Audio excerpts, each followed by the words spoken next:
أسمو وأجتاز السماء جلالا فأزيد أسراب الغيوم جمالا. بسم الله الرحمن الرحيم. الحمد لله رب العالمين والصلاة والسلام على أشرف المرسلين. أيها الإخوة والأخوات, السلام عليكم ورحمة الله وبركاته. Bonjour à toutes et à tous, et que la paix soit sur vous. Il y a quelque temps, une trentaine d'années en réalité, à peu près, j'avais traduit un article de mon père, le docteur Saïd Ramadan, que Dieu lui fasse miséricorde, Allah yarhamo, et dont le titre était « Toi », Ant. Et je vais vous faire le résumé d'une partie de cet article. Il commence par évoquer une histoire symbolique, celle d'un roi qui voulait éprouver l'amour de son peuple, savoir si son peuple l'aimait.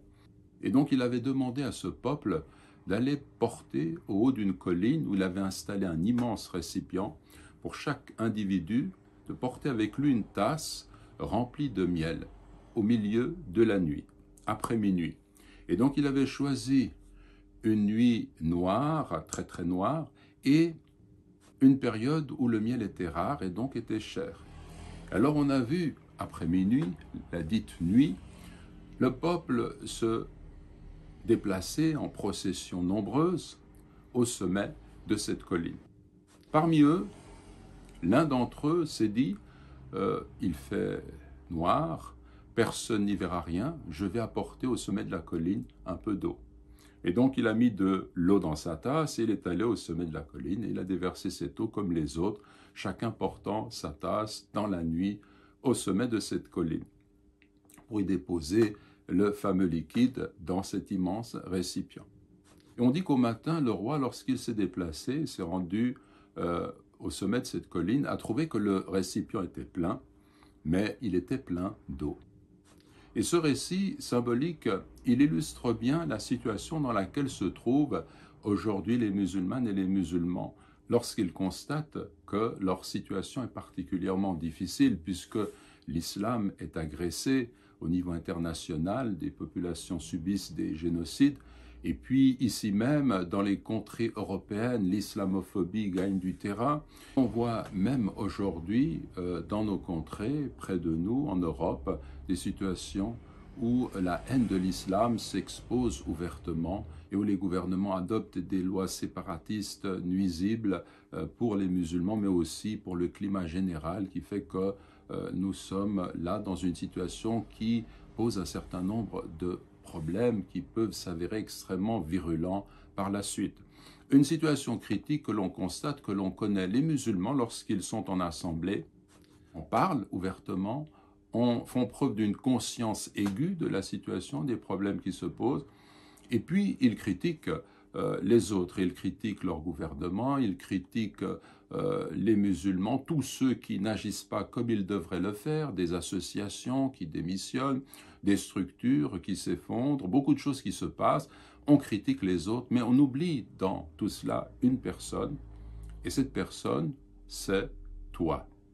Chacun d'entre nous, en fait, est responsable. Chacun d'entre nous apporte de l'eau et attend des autres qu'ils apportent le miel. Voilà le sens de ce symbole. Et donc cela signifie que de cette façon-là, on ne peut pas avancer. La réalité, c'est qu'il faut commencer par quelqu'un, toi-même. La solution, la case départ, c'est nous-mêmes, pour chacun d'entre nous.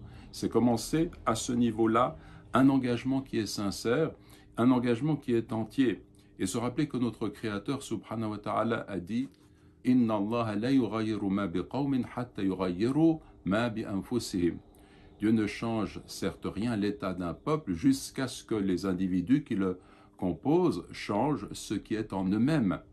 Et notre prophète sallallahu alayhi wa sallam a dit « Ala wa inna fil jasadi mudra, idha salahat salaha al-jasadu kullu, wa idha fasadat fasada al-jasadu kullu, ala wa hiya al-qalb » Et certes, il y a dans le corps un morceau de chair, s'il est sain, le corps entier est sain, et s'il est corrompu, le corps entier est corrompu, et certes, ce morceau de chair, c'est le cœur. Réformer l'individu, commencer par nous-mêmes, cesser de nous plaindre des autres de façon continue, d'accuser tout le monde, en oubliant une personne qui est la première concerné pour chacun d'entre nous, toi.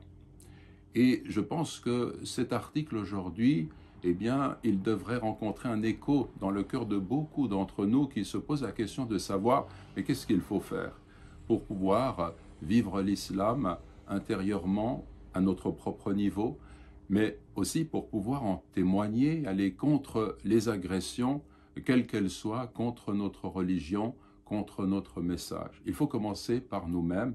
Et donc, je vous renvoie à cette histoire, je vous renvoie à vous-même, à moi-même, également, bien entendu, pour nous poser cette question fondamentale qui consiste à savoir comment nous engager, commencer par nous engager, puis entraîner les autres autour de nous pour construire un avenir, Inch'Allah, qui sera meilleur. Wa jazakumullahu khayran. Wassalamu alaikum wa rahmatullahi wa barakatuh. أسمو وأجتاز السماء جلالا فأزيد أسراب الغيوم جمالا